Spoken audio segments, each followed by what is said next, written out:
ப்ரஷஸில் நிறைய டைப்ஸ் இருக்குது. அதில் soft, medium, hard and ultra soft இந்த மாதிரி 4 இருக்குது. அதே மாதிரி ஆங்கிள் வச்சு ஸ்ட்ரெயிட் ஆங்கிள், அப்புறம் கர்வ்டாக இருக்கிறது, இன்னொன்று ஈஸியாக க்ரிப் பண்ணுற மாதிரி இந்த மாதிரி நிறைய ப்ரஷஸ் இருக்குது. அப்புறம் ஹெட்டோட சைஸ் வச்சு குழந்தைங்களுக்கு யூஸ் பண்ணுறது அண்ட் பெரியவங்களுக்கு யூஸ் பண்ணுறதுன்னு தனித்தனியாக பிரிப்பாங்க. குழந்தைங்களுக்கு யூஸ் பண்ணுறது வந்து சின்னதாக இருக்க மாதிரி இருக்கும் அண்ட் பெரியவங்களுக்கு வந்து கொஞ்சம் பெருசாக இருக்க மாதிரி இருக்கும். வாய்வழி சுகாதார உதவிகளில் அடுத்து பார்ப்பது பற்பசை. இது பேஸ்ட், ஜெல், பவுடர் வடிவத்தில் கிடைக்கும். இதன் மூலக்கூறுகள் உராய்வுப் பொருட்கள், ஃப்ளூரைட்ஸ், நிறம் மற்றும் சுவைப் பொருட்கள். பயன்கள்: திறம்பட வாய் சுத்தம் செய்தல், வாய் புத்துணர்ச்சி, சொத்தை வருவதை தடுத்தல் மற்றும் பல் தகடு படிவத்தை தடுக்கும். சிறுவர்கள் அரை பட்டாணி அளவும் பெரியவர்கள் முழு பட்டாணி அளவு பற்பசையை பயன்படுத்தல் வேண்டும். இப்போ நம்ம என்ன பார்க்க போகிறோம் அப்படின்னா இன்டர்டென்டல் எய்ட்ஸ். இன்டர்டென்டல் அப்படின்ற வேர்டுக்கு மீனிங் 2 பல்லுக்கு நடுவில் உள்ள ஏரியா. ஸோ இந்த இடத்துல நிறைய ஃபுட் லாட்ஜ்மெண்ட், அதாவது நீங்கள் சாப்பிட்ற பொருள், மற்ற காரியங்கள் எல்லாமே உங்கள் வாயில் உள்ள பாக்டீரியா இது எல்லாமே வந்து அந்த இடத்துல நிறைய டெபாசிட் ஆகிறதுக்கான வாய்ப்பு இருக்குது, அந்த இடத்துல தேங்கி இருக்கிறதுக்கான வாய்ப்பு இருக்குது. ஸோ இது நாளடைவில் என்ன பண்ணுன்னா பல் சொத்தை, உங்கள் ஈரை வீக் ஆக்கிற இந்த மாதிரி காரியங்கள் ஏற்படுத்தும். ஸோ இதை நம்ம ப்ரிவெண்ட் பண்ணுறதுக்காக தான் நம்ம இந்த இன்டர்டென்டல் எய்ட்ஸ் அப்படின்ற காரியங்களை யூஸ் பண்ண போகிறோம். இதில் 3 விதமான மெயினான காரியங்கள் இருக்குது. ஒன்று வந்து டென்டல் ஃப்ளாஸ், இன்னொன்று வந்து இன்டர்டென்டல் ப்ரஷஸ், இன்னொன்று வந்து வுடன் டிப்ஸ். இன்டர்டென்டல் ப்ரஷஸ் அப்படின்ற இந்த ஃபோட்டோவில் பார்க்குற மாதிரி தான் இருக்கும். இது நீங்கள் எப்படி யூஸ் பண்ணுவீங்க அப்படின்னா உங்கள் ஈரில் பேரலாக ப்ளேஸ் பண்ணிவிட்டு முன்னாடி பின்னாடி அப்படின்ற மோஷனில் இந்த வீடியோவில் காட்டியிருக்க மாதிரி நீங்கள் யூஸ் பண்ணுறது மூலியமாக உங்கள் பற்களுக்கு நடுவில் உள்ள அழுக்கை நீங்கள் சுத்தம் பண்ண முடியும். அது மட்டும் இல்லாமல் இது மெயினாக என்ன மாதிரி கேசஸில் யூஸ் பண்ணுவீங்கன்னா உங்களுடைய ஈர் ரொம்ப இறங்கியிருக்கு அப்படின்னா இந்த டிவைஸை நீங்கள் யூஸ் பண்ணலாம். இன்னொன்று வந்து வுடன் டிப்ஸ்னால் நீங்கள் பல் குத்துற குச்சி இருக்கு இல்லையா, அதை தான் மெயினாக வுடன் டிப்ஸ் அப்படின்னு சொல்லுவோம். இது வந்து 2 பல்லுக்கு நடுவில் உள்ள நீங்கள் சாப்பிட்ட உடனே இருக்கிற அந்த ரொம்ப ஹார்டாக இல்லாத மெட்டீரியலை கொஞ்சம் ஈஸியாக ரிமூவ் பண்ணுறதுக்காக ஹெல்ப் பண்ண போகிற இதுதான் வுடன் டிப்ஸ் அப்படின்னு சொல்லுவோம். ஜின்ஜைவல் மசாஜ் இது எப்படி பண்ணலாம் அப்படின்னா உங்கள் நார்மல் டூத் ப்ரஷ் வச்சோ இல்லை உங்களோட இன்டர்டென்டல் டிவைசஸ் வச்சோ இதை நம்ம ஈஸியாக பண்ண முடியும். இது பண்ணுறதுனால என்ன ஆகும் அப்படின்னா உங்களுடைய ஈர் இருக்குது இல்லையா, அது வந்து கொஞ்சம் திக்காக ஆகிறதுக்காக ஹெல்ப் பண்ண போகுது. ஈர் திக்காக ஆயிடுச்சுனாலே ஃபர்தராக நீங்கள் சாப்பிட போகிற ஃபுட் பார்ட்டிகல்ஸோ இல்லை வந்து பாக்டீரியாவோ உள்ளே போகாமல் அது நம்ம ஈஸியாக ப்ரொடெக்ட் பண்ண முடியும் நம்ம பல்லு. நெக்ஸ்ட் ஓரல் இரிகேஷன் டிவைசஸ் பற்றி பார்க்க போகிறோம். இது வந்து ஒரு ஸ்ப்ரே மாதிரியான இன்ஸ்ட்ருமெண்ட் இந்த ஃபோட்டோவில் காட்டியிருக்க மாதிரி. ஸோ இது பல்லுக்கு நடுவில் நம்ம ஸ்ப்ரே பண்ணுறது மூலியமாக பல்லுக்கு நடுவில் உள்ள அழுக்கு படலத்தை நம்ம ஈஸியாக ரிமூவ் பண்ண முடியும்.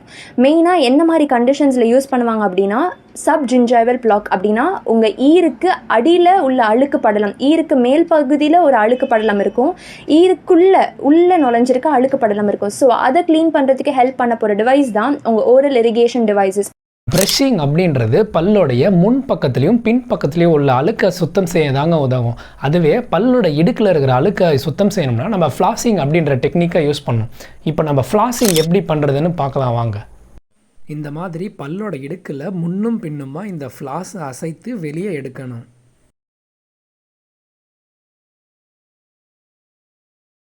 இன்னைக்கு நம்ம ஃப்ளாஸை எப்படி சரியாக பயன்படுத்தலான்றதை பற்றி பார்க்கலாம். ஃப்ளாஸை 2 முறையில் பயன்படுத்தலாம்.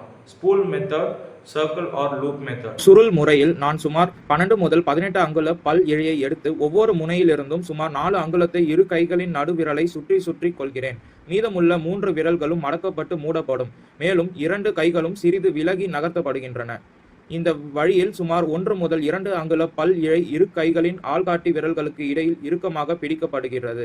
இப்போது பல் இழையை மெதுவாக முன்னும் பின்னுமாக அசைத்து பற்களுக்கு இடையில் செலுத்துங்கள். நான் பல் இழையை பல்லின் மேற்பரப்பிற்கு எதிராக சி வடிவத்தில் வளைத்து ஈறு ஓரத்திலிருந்து தொடர்பு புள்ளி வரை மேலும் கீழும் நகர்த்துகிறேன். ஒவ்வொரு பல்லையும் சுத்தம் செய்த பிறகு பயன்படுத்திய பகுதியை ஒரு நடு விரலில் சுருட்டி புதிய பகுதியை மற்ற விரலிலிருந்து அவிழ்த்து பல் இழையை முன்னோக்கி நகர்த்துகிறேன். அனைத்து பற்களுக்கு இடைப்பட்ட பகுதிகளும் சுத்தம் செய்யப்படும் வரை இந்த முறையை முறையாக தொடரவும். வளைய முறை. வளைய முறையில் சுமார் 12 முதல் 18 அங்குல பல் இழையின் வளையம் அல்லது வட்டத்தை எடுத்து இரு முனைகளும் 3 முடிச்சுகளுடன் வட்டமாக கட்டப்படுகின்றன. இரு கைகளின் கட்டை விரல்களை தவிர மற்ற அனைத்து விரல்களும் வளையத்திற்குள் வைக்கப்பட்டு சுமார் 1 முதல் 2 அங்குல பல் இழை விரல்களுக்கு இடையில் இருக்குமாறு இரு கைகளாலும் இறுக்கமாக பிடிக்கப்படுகிறது. பின்னர் முன்னும் பின்னுமாக அசைத்து பல் இழையை மெதுவாக பற்களுக்கு இடையில் செலுத்துங்கள். பற்களின் சந்திப்பிற்குள் பல் இழையை சி வடிவத்தில் பற்களை சுற்றி வளைத்து ஈறு ஓரத்திலிருந்து மேல் நோக்கி பல்லின் மேற்பரப்புடன் மேலும் கீழும் நகர்த்துங்கள். அனைத்து பற்களிலும் இந்த செயல்முறையை தொடரவும். வாய் கொப்பளிப்பு நீர். இது வாயை சுத்தம் செய்ய உதவும் ஒரு உதவி பொருள். இது வாயில் உள்ள மஞ்சள் கறை மற்றும் ஈர் சார்ந்த பிரச்சனைகளை சரி செய்ய உதவுகிறது. அதிகமாக பயன்படுத்தப்படும் வாய் கொப்பளிப்பு நீர் குளோரெக்சலின் குளுக்கோனேட். 10 to 15 மில்லி அளவில் இதை எடுத்து வாயில் கொப்பளிக்க வேண்டும். 30 நொடியிலிருந்து 1 நிமிடம் வரை இதை பயன்படுத்தலாம். காலை மற்றும் இரவு நேரங்களில் இதை பயன்படுத்தலாம். பிற அதிகபட்சமாக பயன்படுத்தப்படும் வாய் கொப்பளிப்பு நீர் எசென்ஷியல் ரின்ஸ் ஆயில் மற்றும் போவிடன் அயோடின் வாய் கொப்பளிப்பு நீர்.